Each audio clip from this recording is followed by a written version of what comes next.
By Kristy Dorsey. A couple of weeks hiking in the Highlands or a lazy fortnight of sun in Fuerteventura? Take a bite out of the Big Apple, cruise the canals of Venice, or a villa in Portugal? If you haven't booked up already, then you probably have at least started pondering where to spend your break this summer. Depending on your circumstances, it's a chance to spend time with the family, go exploring, unwind and generally disengage from the daily grind of work.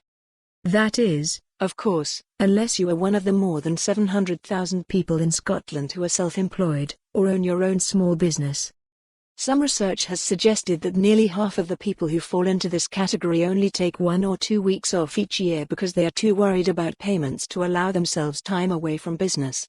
1 out of 10 claim they have no vacation at all. And as it happens, summer is reportedly the worst time for getting paid. 7-day demand letters, billing periods and the general misery of trying to collect money that you are legitimately owed and long overdue might seem an odd topic for a chat with a stranger if you happen to get into conversation with someone on a train. But then again, it's a growing area of common ground as the ranks of the self-employed and small business owners swell. It's been described as the late payment crisis, which is something of a misrepresentation as the definition of a crisis is a crucial stage or turning point, implying that the events in question are of a defined and limited time frame. Late payments are an everyday reality, and have been since the dawn of capitalism. But despite years of talk about the need to curb payment abuse and level the playing field between smaller suppliers and large contractors, the problem has been getting worse, with little concrete action for improvement. The individual and economic impact of this is massive, and undoubtedly plays a major role in the UK's failure to crack the puzzle of poor productivity. Retail Payments Authority Pay.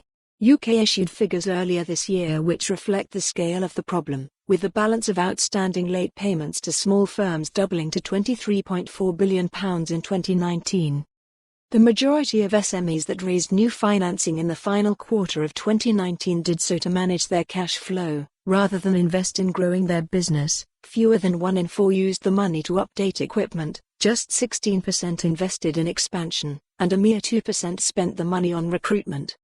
When someone is not paid what they are owed, they lose the ability to choose how they spend their money. The effects of this then ripple out more widely as they, in turn, struggle to pay their own suppliers, partners and employees, and, of course, the tax man. An estimated 50,000 businesses fail each year in the UK because of cash flow. For more on this story, visit the news article link.